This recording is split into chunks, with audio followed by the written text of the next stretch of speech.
Hamsika said that Ma has a very soothing voice, but I would like to tell all of you, many of you know also, that for the last 2 years, my voice has become very bad.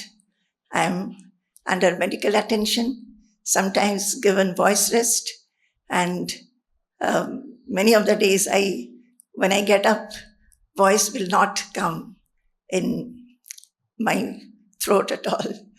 So I don't know today whether, although I want to chant a few slokas as I do before starting my talk, whether I'll be able to chant. I will try. Swamin namaste natalokabandho karunya sindho patitam bhavabdho mamuddharatmiya kataksha drishtya rijvyati karunya sudhabhivristya. Swamin namaste, Swamin namaste, Swamin namaste, Swamin namaste.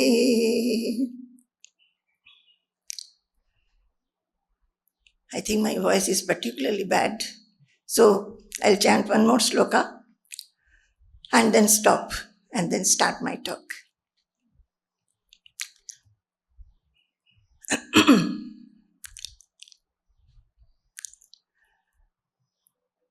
Jnanaswarupam nijabhavayuktam anandamanandakaram prasannam yogindramedhyam bhavarogavaidyam Srimadgurum nityamaham namami Srimadgurum nityamaham namami Nityaya satyaya chidatmakaya Navyaya bhavyaya paratparaya Shuddhaya buddhaya niranjanaya Namostu nityam Guru Shekharaya Namostu nityam Guru Shekharaya Namostu nityam Guru Shekharaya. Jai Guru, Jai Guru, Jai Guru. The topic of my talk is Bhagavad Gita, key to unaffectedness in all situations. So, this is what is true for me also. Unaffectedness, even if the voice goes away. And I think I have not been really affected with all the voice tests and sometimes the voice coming back and sometimes going away, not being able to chant as I please.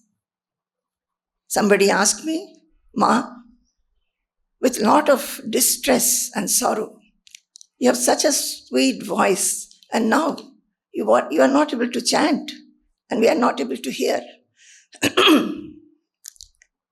I remembered one song, Rabindra Sangeet, Tagore's song, where he says, Amar mukher katha tumhare naam diye dao dhuye, Amar neerabataye tumhare naamti rakho thuye.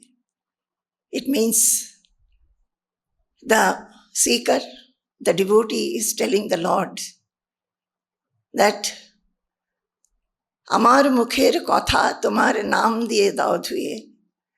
If I speak, let my speech be flooded with your name, O Lord.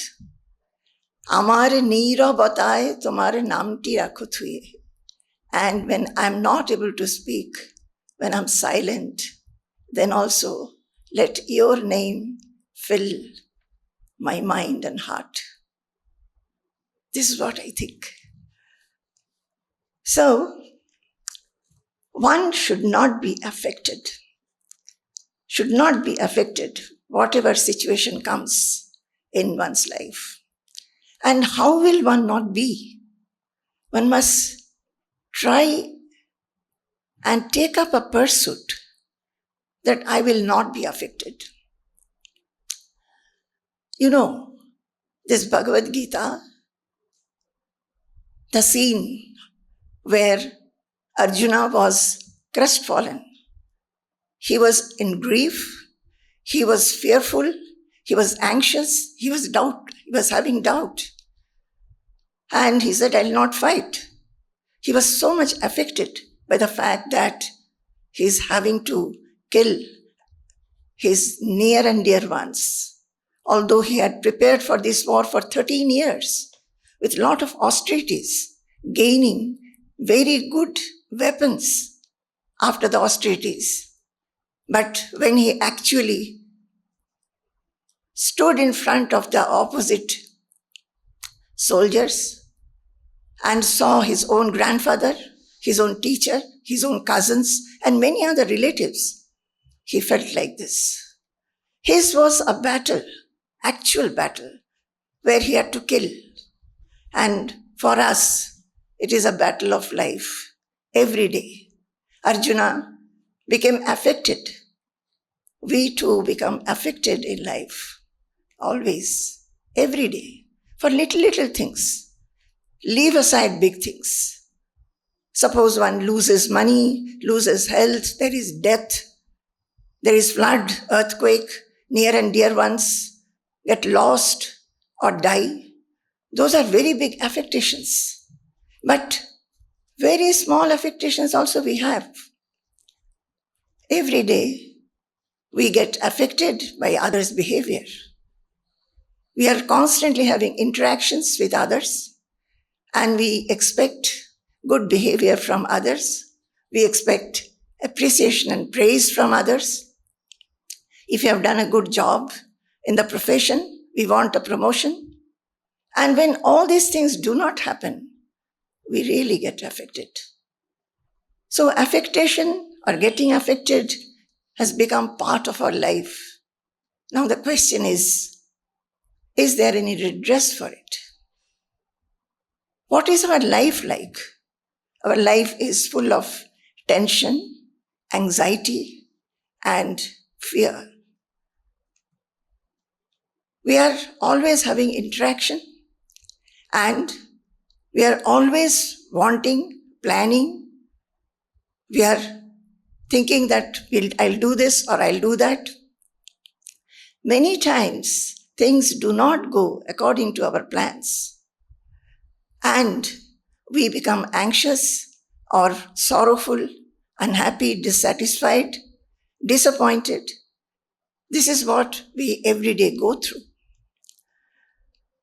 We are in grief actually.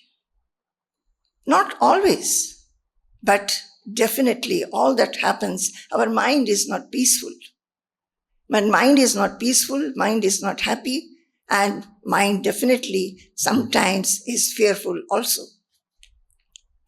See, we are not satisfied by our own tendencies, our own nature, our own performances, whether it is in the house, our interactions with our house people sometimes will not be very sweet. We will be impatient, intolerant, irritated.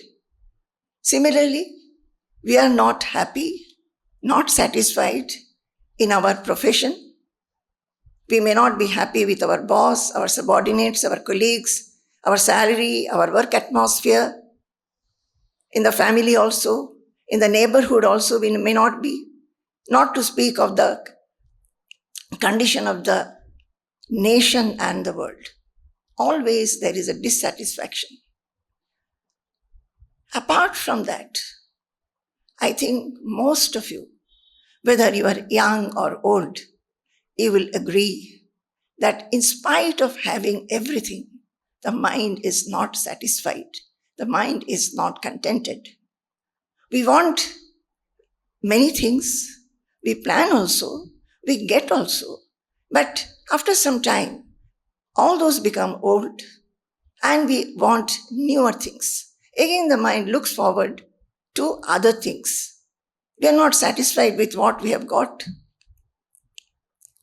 And this goes on. Every day we get up, the same old getting up in the morning, then getting ready. Either you go to school or college, or you go for a job, or a housewife will work in the house, and the day will pass, and at the end of the day, we sleep. This is how our life goes on.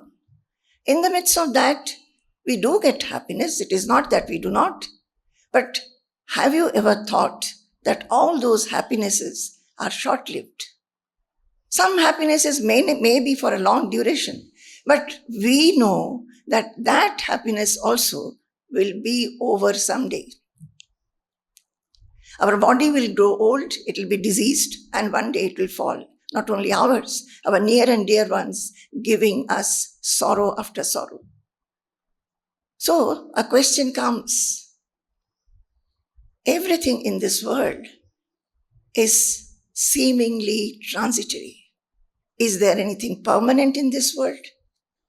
And in this world, as we live,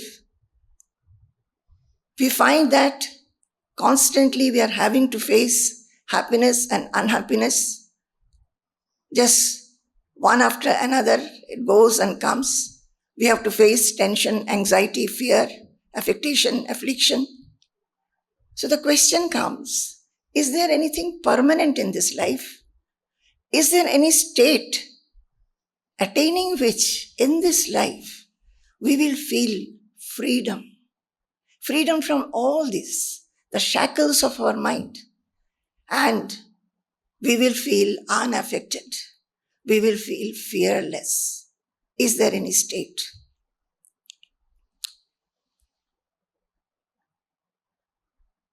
This time, the Global Gita Convention, it is mostly for the children, not children and youngsters. So, naturally, the mind is going towards them. In our online satsangs, there is a regular viewer. Some of them write to us. So we more or less know who all are listening. This time, we are hearing that many youngsters, youths are listening. Are you there? I, as a mother, am asking you, are you there to listen? If you are there, please listen carefully. What I want to say this Bhagavad Gita gives the reply. Not only Bhagavad Gita, our scriptures. Bhagavad Gita is an essence of the Upanishads. And it has been presented in a manner that we can relate it with our everyday life. So, all the problems of life, the torments of life, all that we face, the anxieties and worries and tensions, this scripture, Bhagavad Gita, gives all the solution. Here, as many of you know, and those who are new, for them, I think Pujya Swamiji gave a very good introduction yesterday.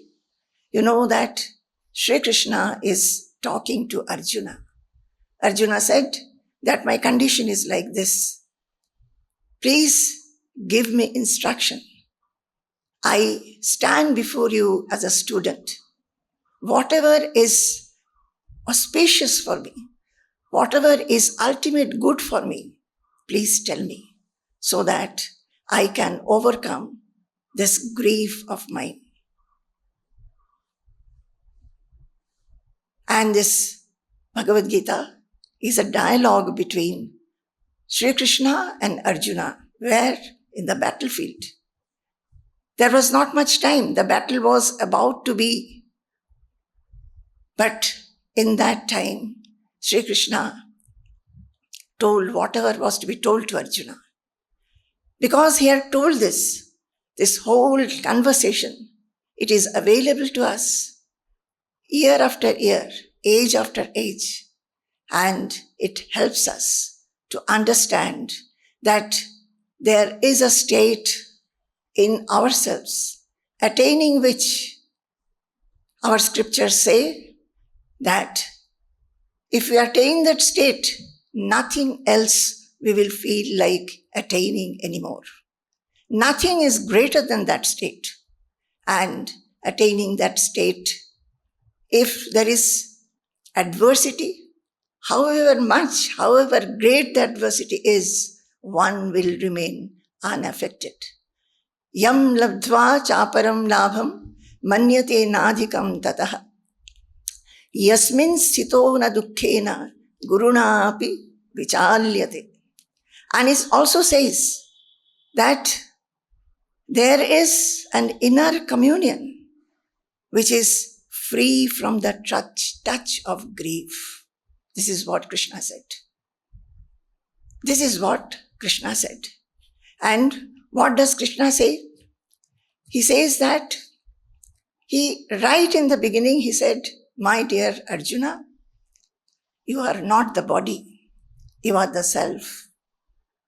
The self, the true identity of anybody, the real identity, the self is eternal, all-pervading, changeless, birthless, deathless, and it has no action in it. It is unaffected, ever free. It is. And the body is different from the self. Body means the body-mind-intelligence complex. Exactly opposite. Whereas the self is changeless, imperishable, body-mind-intelligence complex is changeful and perishable. Actually, we are mistakenly identified with this body. Our real identity is the soul, the self, which is changeless and imperishable and eternal, which is unaffected. But we mistakenly identify with this body, this limited body, with a name and form, weight and height, some qualifications, some possessions, and we feel this is the I. But whatever we feel I is changeful. We know that the body is changing. Whatever body I had when I was young, as a child, as I have grown, the body has changed. And the body will fall after old age. Similarly, the mind of a child will be different. As the child grows, the mind will have more and more maturity, and the thought processes will be different. So it goes on changing. Intelligence, the child will not have much of intelligence as such to decide, to be confident. But as one grows, the intelligence also changes. So this body, whom we feel that I am the doer, I am the enjoyer, is changeful and perishable. It is not the self. The self is that which is ever there, all-pervading. It is imperishable. Krishna said,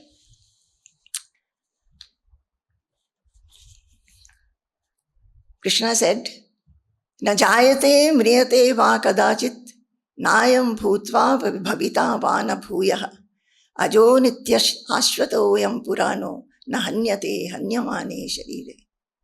It says that this self does not take birth, it does not die.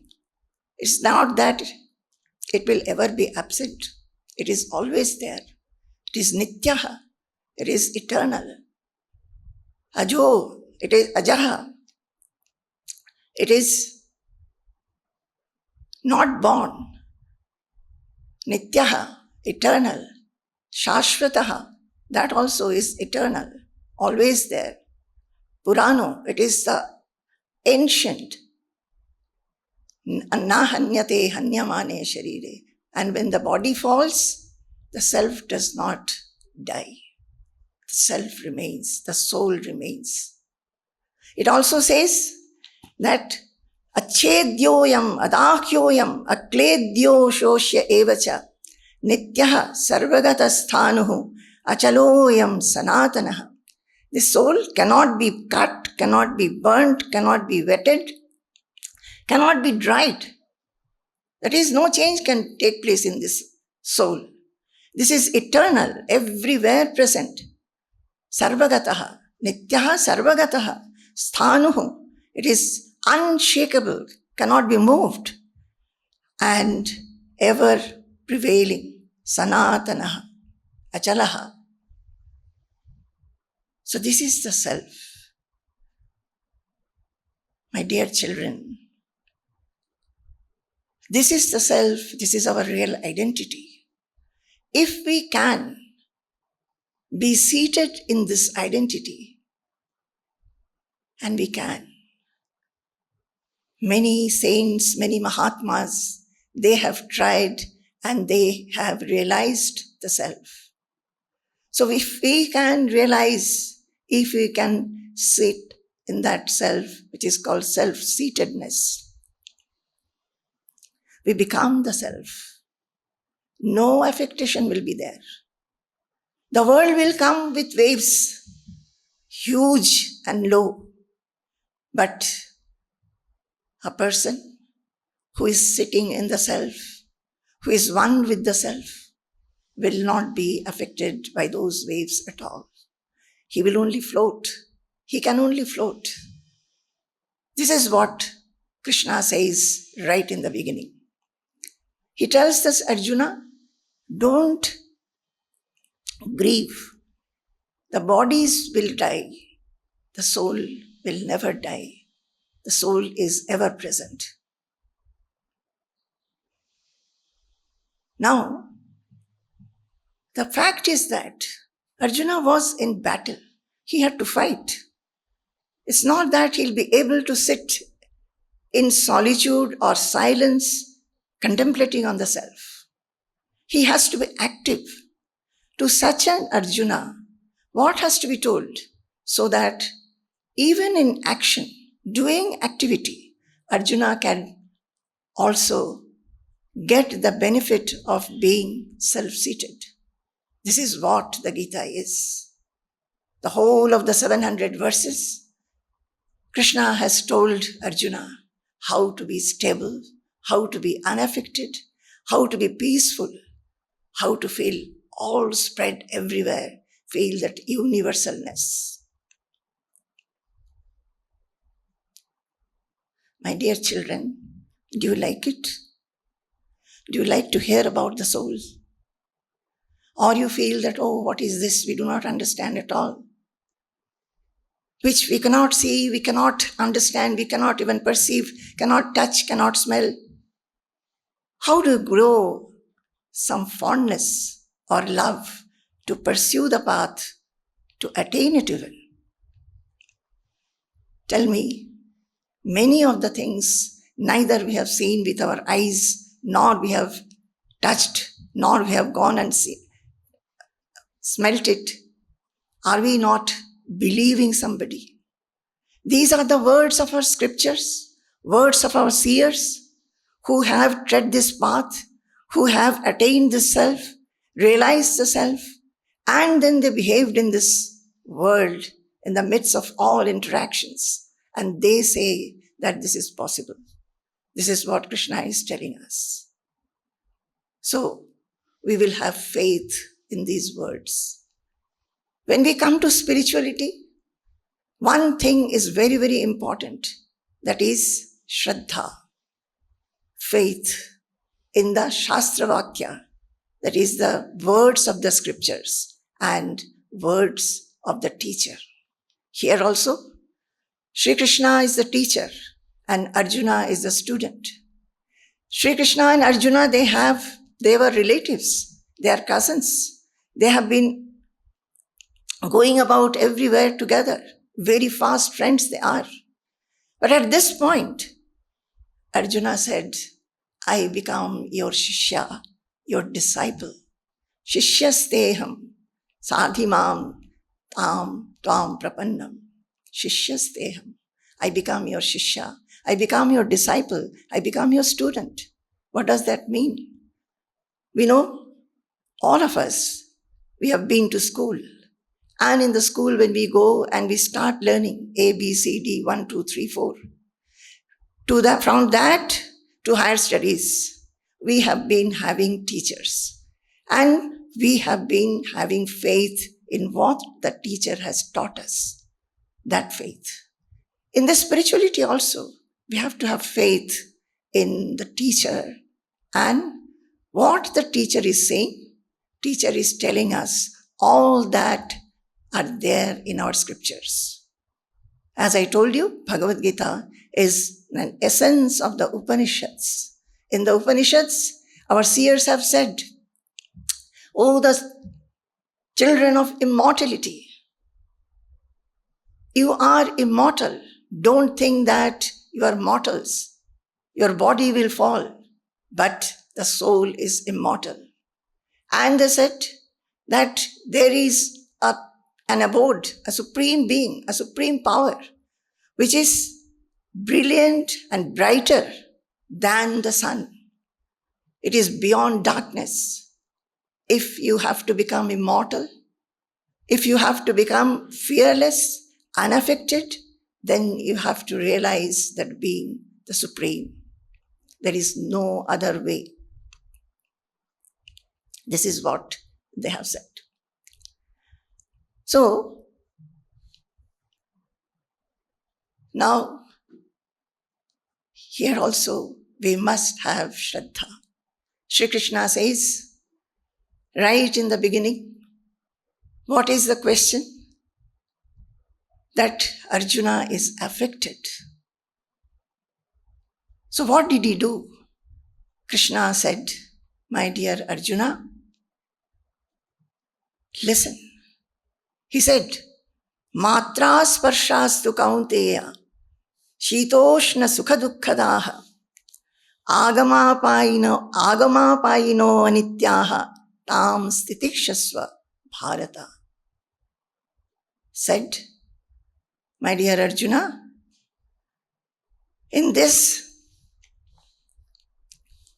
word, always the sukha and dukkha, which is termed here as shita and ushna, that is heat and coolness. Happiness and unhappiness will be constantly coming and going. This world is full of experiences. There are 5 senses, and the 5 senses go and interact with the objects of corresponding objects. And there is interaction. What is the result of the interaction? Only 2. Either it is happiness or it is unhappiness. Either we like the interaction or we do not like the interaction. So, he says that this is the life. This will be. Now for Arjuna, that particular situation he was not liking. Not only not liking, he was wanting to run away from there. It was a great adversity that he was facing. Sometimes we too have to face, and we also feel that where to go, how to go get over this. So he says, Arjuna, the life is like that. It will keep on bringing happiness and unhappiness in cycles. When happiness comes, we'll be happy. We'll be allured. We'll be attracted. We'll feel that let this happiness stay with us. But the happiness will not stay. After some time, maybe long duration or short duration, happiness goes away. Maybe some reason or other. And unhappiness will come in its place. It has to come. Both are complementary. Only because there is unhappiness, dukkha, we understand that there is happiness. We recognize it in contrast to unhappiness. Similarly, when happiness comes, in contrast to happiness, unhappiness is understood. So they go together. alternately. There is nothing beyond this. So, what you can do when that comes, be forbearing. Tan titikshasva. My dear Arjuna, be forbearing, tolerate it, tolerate it. Have even mind to happiness and unhappiness. Dear children, is it not very much relatable in our lives? Every day when we get up in the morning, till we go to sleep, so many incidents and moments will be either full of sukha or dukkha. Somebody praises me, I'll be very happy. And I will feel that I should be praised every day. But we don't get praises every day. Sometimes even if we have done something praiseworthy, nobody recognizes or acknowledges it. So we become a little depressed and dissatisfied. And sometimes we'll get the opposite. Even if I feel I have done something very great and good, I get comments from others, so I'll be unhappy. So the sukha dukkha goes on like this. Be forbearing. Have an even mind, thinking that. Now this thinking, who is doing this thinking? We have felt sukha and dukkha, happiness and unhappiness. We have to now apply our intelligence. In Bhagavad Gita, intelligence is given a great role. So we have to think. Using our intelligence, we have to bring about the feeling of samabhava, samatva. Have equal vision towards sukha and dukkha, happiness and unhappiness. What does that really mean? What is this equal vision? We can think, this is life. It will come and go. Happiness and unhappiness will come and go. We cannot change this in our life. This is the law of nature. So, I can, with the help of my intelligence, I can have an impartial attitude towards both happiness and unhappiness. That is, I will not encourage the mind to get allured to sukha, allured to happiness, getting attracted to happiness. Will not encourage that. Similarly, when something which has come, which is unhappy, we do not like it, resent it, we will not encourage that resentment also. Or otherwise, we will discourage any allurement or attraction towards sukha, discourage resentment towards dukkha.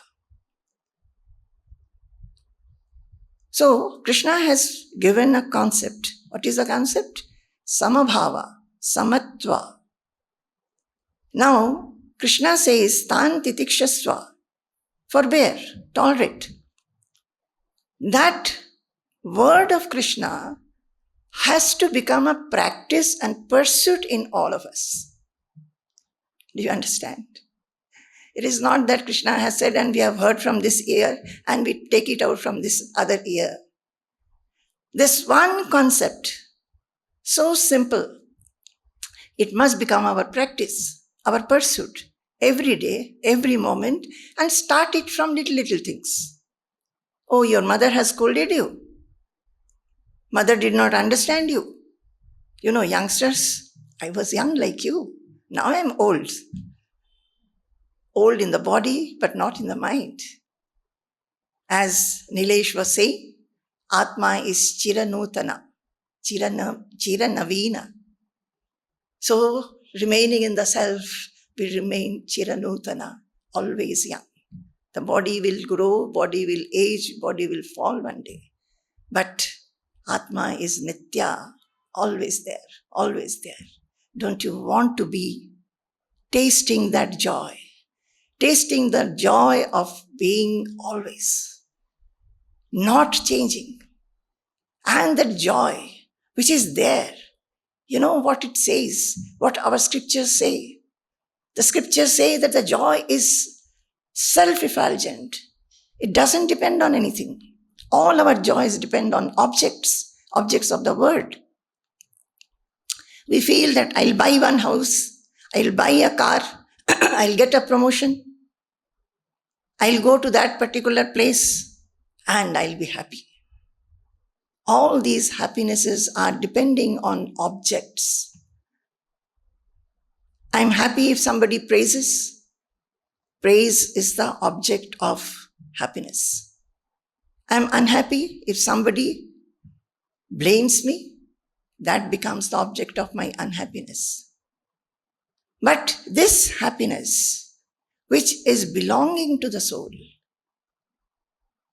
it is like a fountain, it is there. Like a fountain, it is there. It is always there. Similarly, the soul is bright, ever effulgent, ever luminous, ever happy. That is our inmost identity, our real identity, not this body of whatever age you are. The inmost identity is that. And we are telling you, at least feel that we must have a glimpse of that soul and be happy. We will tap that happiness, the happiness which does not depend on any kind of object, not by buying anything, eating anything, going anywhere, smelling anything, not at all. So, this is what Krishna said. So you have to have equal vision. So in this equal vision, as I was saying, one has to make it a practice for oneself. From this moment, all of you who are listening to me, I am not saying these are Krishna's words, I am only sharing with you. Make it a practice. Make it a practice not to be swayed by sukha and dukkha, happiness and unhappiness, and remain even. Krishna later on tells, he says, not only happiness and unhappiness, but happiness, you must have samatva. One must have samatva so how long will I be able to talk? The voice is cracking. Let me see. The samatva.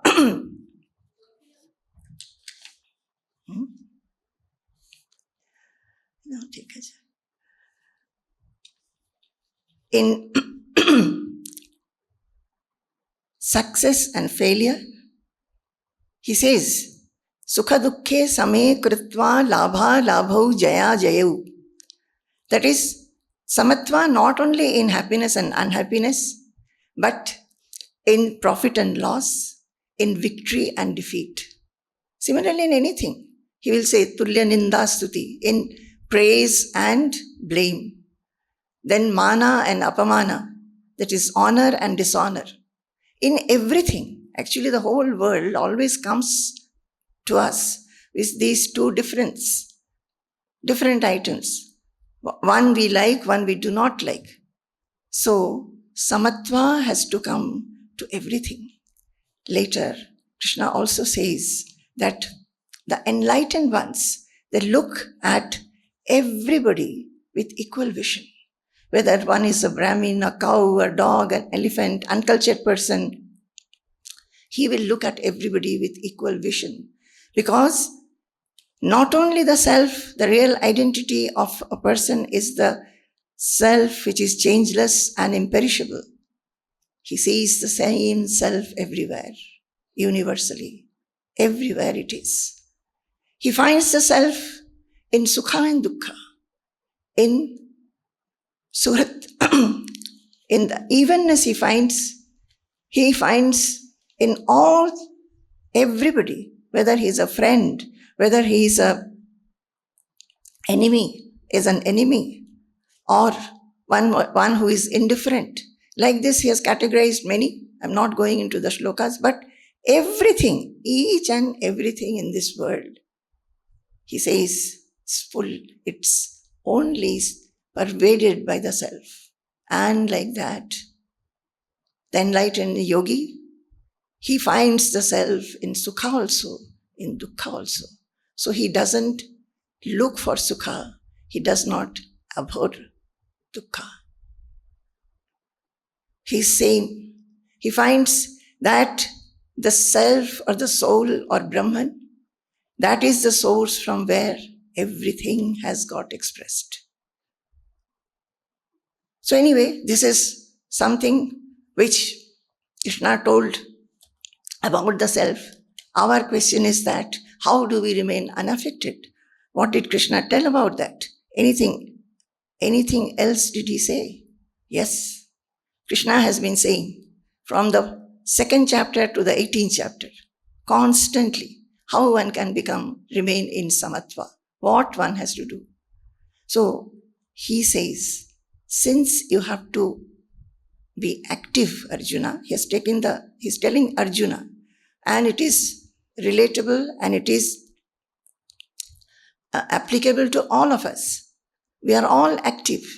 We have an active life.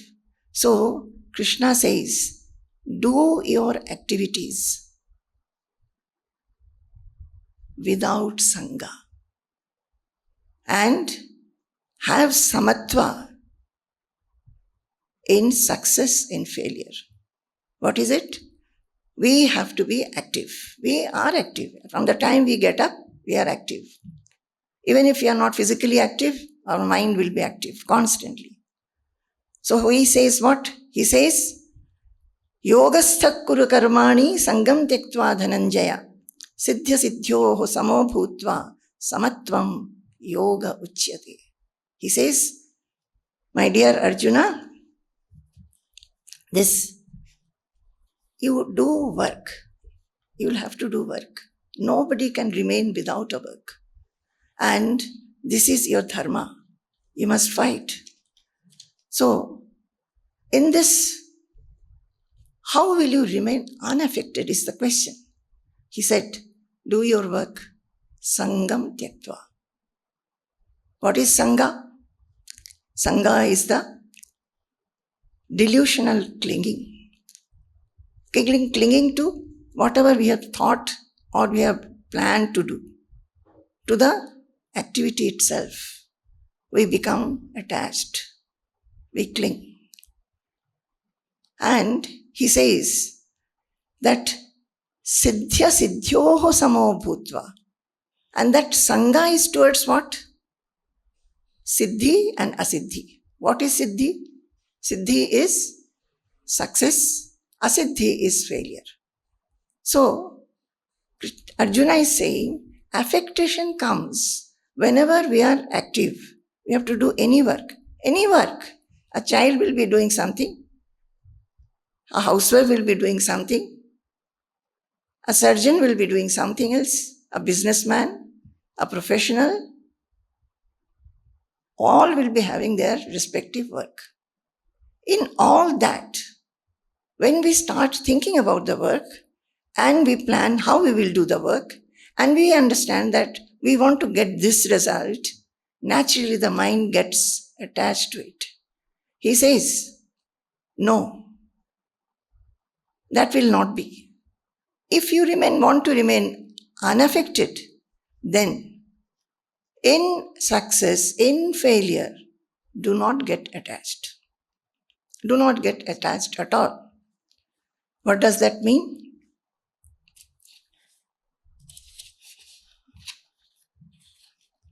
What does that mean? It means that we do not look for any particular result. See, when we work, we must work with full attention. We must work not carelessly. We must give our best heart and soul into the work. Excellently we should work. And when we do so, the work will be completed. And the natural result, whatever is the outcome we are expecting, should happen. So we need not worry about it. Why are we worrying? We are worrying because we want it to be a success. And we are fearful. Suppose it does not become a success. Now, tell me, even if we put in all our effort, is the success and failure in our hands? Krishna has said that whatever work we do, see, when we do a work, first, I am doing a work, my body is there, I am the doer, then there will be instruments with which we will work, there will be various methods by which we will work, and we start a work. We have done it very, very carefully with all mind and heart, excellently well we have done. But the results that come can be desirable, undesirable, or mixed result. Krishna says, Anishtam, Ishtam, Anishtam, Mishram. It can be desirable, that is what we wanted. It can be undesirable, what we did not want at all. And it can be mixture of both, that is partly it is okay and partly it is not. So there is a fifth factor, Krishna says, which is called Daivam, providence. And that we know very well. In everything we know very well that there is a factor, Daivam, providence, which may be guided by the supreme power who is creating this whole earth and is the controller of everything here. So providentially, we may get the result, may not get. Mostly we get what we have done. Mostly we are successful, but it may not be also. May not be also. So, what is this? So, in this, yogastha kuru karmani sangam tyaktva dhananjaya siddhya siddhyoho samo bhutva samatvam yoga uchyate. It says that, O Arjuna, you have to have yoga buddhi. With your intelligence, you take to samatva. Samatva to the result, which can be this or that. It can be anything. And work. It's not that you should not work. It's not that because I may not get a result, you go away from you leave the work and you do the work indifferently. No. It does not mean that if you take to this samatva, you are dislodged from any commitment, any involvement, any duty or any obligation. It is not so. Instead, if you take to samatva, that is right in the beginning you have taken up this pursuit of samatva. You heard of samatva, but now it is a pursuit in you. You make your mind flexible to be impartial to whatever result comes, but not slackening in your effort, not becoming indifferent to what you have to do. The duty that you have to do, the duty in Bhagavad Gita, Krishna is constantly telling Arjuna that the duty that you have to do or anybody has to do, whether that duty is required by the family, required by the district, maybe required by the city, required by the nation, required by the world, the required duties have to be done. Niyatam karma has to be done. So all that you should not be indifferent to. What you have to additionally now gain, or you have this attitude that is of samatva to the result. It's not that whatever result comes I will not take.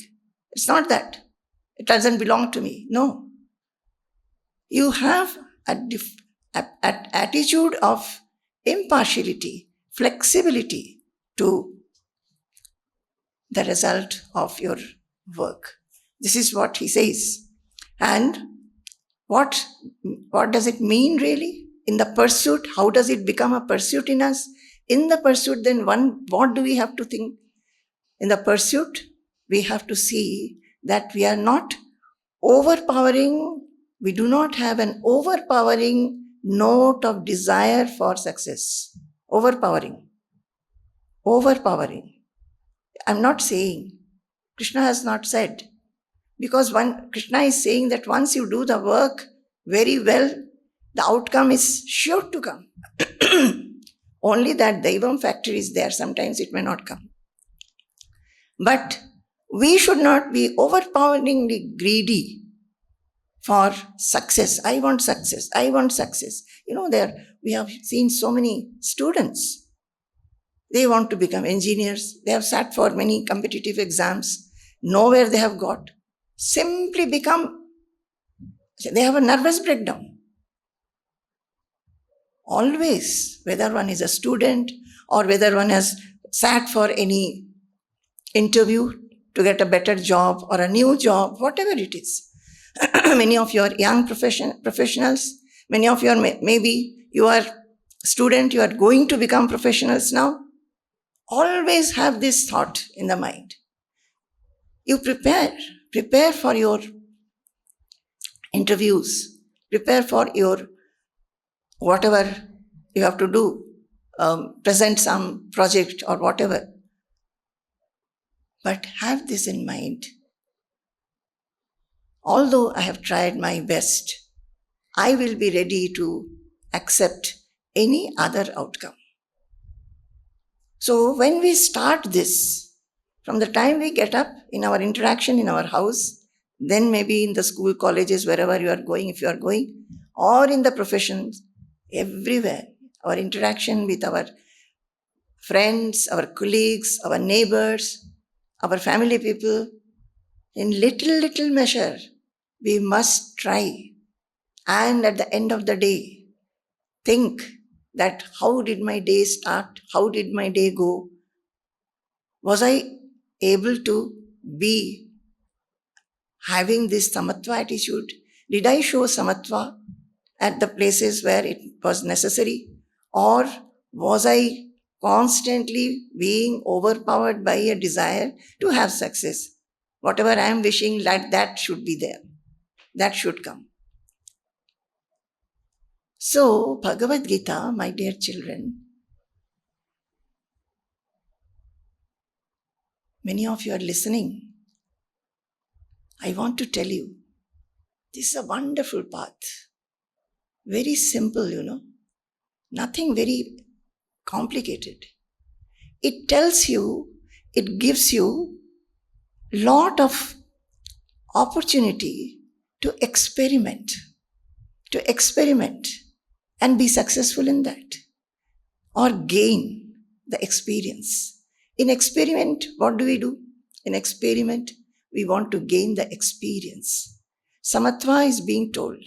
Now there are many situations in my front where samatva has to be cultivated. So let me try and see. Maybe once, twice, thrice, you may fail also, but you will gain it. And these spiritual qualities, once you attain it, it becomes yours. After you get it, you will find in any situation, you will not have to even remember that you have to have this samabhava or equal attitude or even-minded attitude. This samatva bhava or samabhava or equal attitude would have become so much your own system. People will say, oh, how do you remain so poised, so stable in front of all problems and turbulences? People will ask. So do you want to have that? When I stepped into this path, I was also very young, 23, 24 years. And I started reading Bhagavad Gita. Actually, at that time, I was not understanding anything. This self and soul and all that. I did not understand much. But few things I understood. One is, Krishna says that There is a state, which I told you in the beginning itself. There is a state attaining which nothing else will seem greater. And remaining where? Even in the midst of, in the face of the greatest adversity, you will not be affected. This is one of the things which impacted me, and many other things were there. And I have pursued. I felt, oh, so beautiful. Is such a thing is possible? Why not try? And if I try, my attitude will be different in the world itself, in my interactions.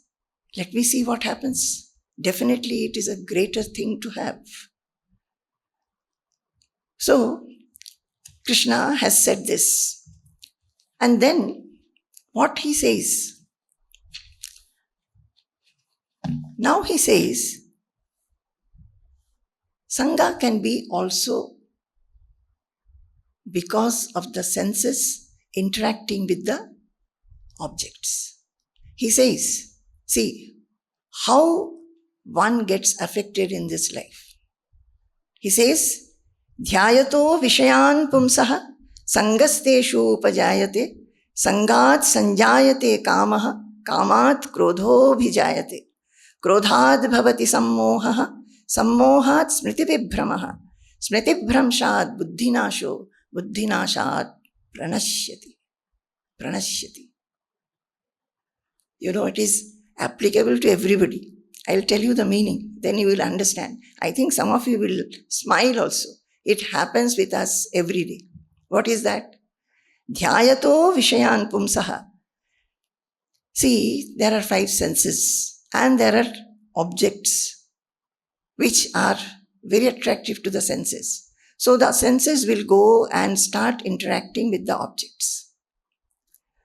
So what happens when the senses belong to whom? Senses belongs to a person. So that person, when he sees that there are so many things which is attractive, so he starts getting a feeling that I should possess.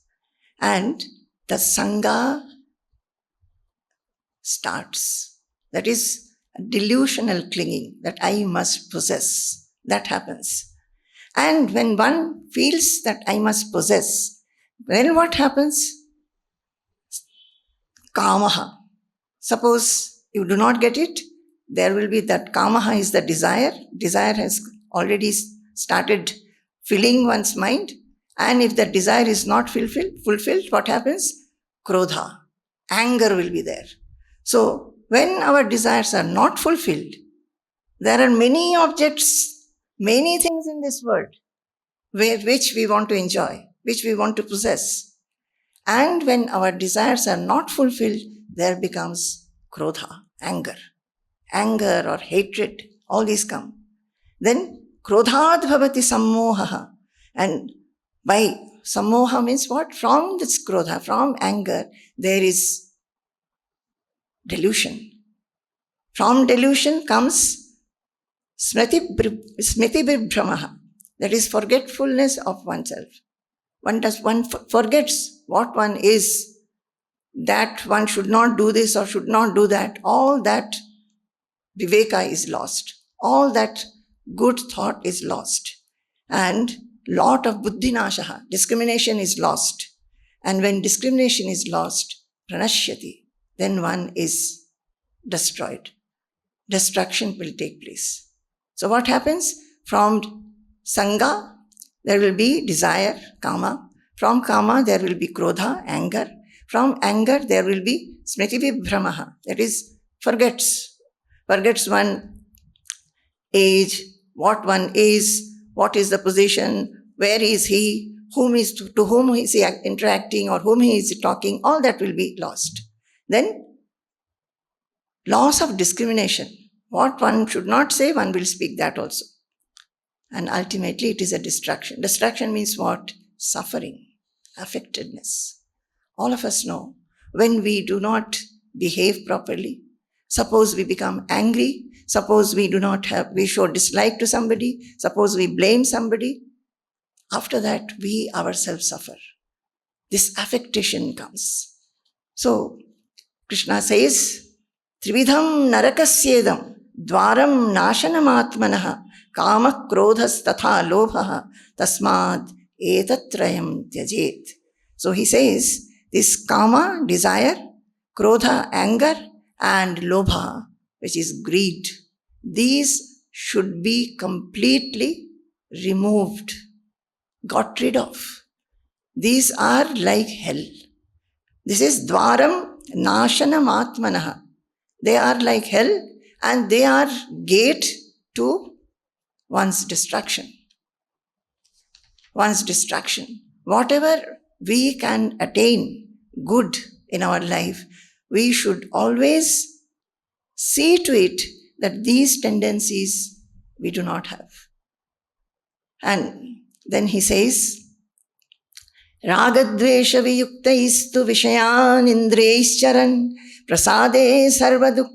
Ragadvesha viyuktaistu vishayan indreischaran atmavashair vidheyatma prasadam adhigacchati. He says that Ragadvesha, when our senses interact with the objects, there is always raga and dvesha. What is raga and dvesha? Likes and dislikes, preferences and prejudices. Do you understand? Always. If you have not thought so, now you start thinking. When you become hateful to something, or you like too much, you like something, you just see what your mind is doing. Your mind must be having raga or dvesha, preference or prejudice. And when there is preference, we will be wanting it too much. And when there is prejudice, we will not want it at all. So these become the source of our affectation, raga and dvesha, likes and dislikes. And Krishna says that in all objects, sensory objects, there is raga and dvesha. When the senses go and interact, accordingly, whatever it likes, there will be raga, liking. And if it does not, there will be dvesha for it, hatred. So, we cannot escape it. But Krishna says, we must see to it that we get beyond them. We get beyond them. So, we have to apply our buddhi. Be very, very careful. Be very alert to all the situations where we become victim of likes and dislikes. And those incidents are plenty in our life. Every day, likes and dislikes. From the time we get up, whatever we do, we will find that this thing I like and that thing I do not like. I do not like to get up in the morning and I like to sleep quite late in the morning. So these things, but maybe the house people, or maybe because of the office of the school, you have to get up early in the morning. So you don't like it. And there is a suffering. There is always a grumbling. There is always a feeling that, oh, why is it so? So this small affectations even we can get rid of, my dear children. Not to speak of the big ones. So Krishna is saying, Ragadvesha viyuktaistu vishayan indriyaischaran. A person remaining in the objects, remaining in the midst of objects, can go beyond raga and dvesha if they are able to restrain the senses and restrain the mind. Why the mind and senses? Because the senses will be always governed by the mind. Governed by the mind. See, the objects are the lower, then the senses, then the mind, then the intelligence. Suppose there's a big elephant in front of me, but my eye is not seeing. That is, I am blind. I will not be able to see the elephant. Suppose I am not blind, but the elephant is there, but I am sleeping. That is, my mind is not there. I am sleeping. Even if somebody opens my eyes and shows the elephant, I will not be able to see the elephant. Suppose I'm awake also and the elephant is there, then my intelligence should work and tell the mind that go away from here, you may get trampled. So the objects, then the senses, then the mind, then the intelligence, and beyond that is the self, the I, who activates all of this, who, because of which, because of the I, the soul, the intelligence works, the mind works, the senses work, and they work along with this. So time is getting over. I'm being shown the time. So I will not take much. There were many things to be said. I would only say this much, that, for beginners or for youngsters, all these concepts, if you get interested in, just try to understand them. But as a beginner, loving Bhagavad Gita, you will find many, many qualities in Bhagavad Gita. Many qualities.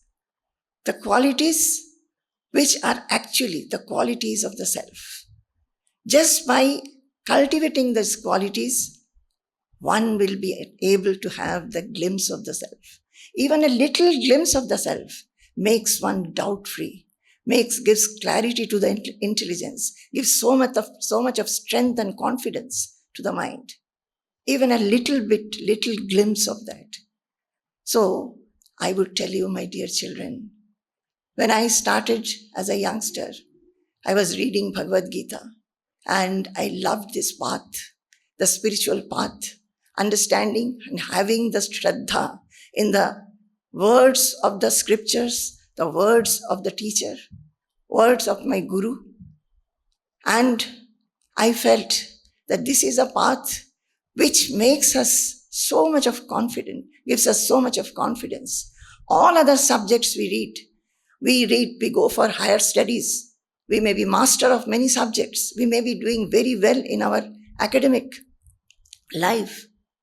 But the knowledge of any subject, like physics, chemistry, history, geography, mathematics, they will not give us that strength and confidence and doubt-freeness and fearlessness.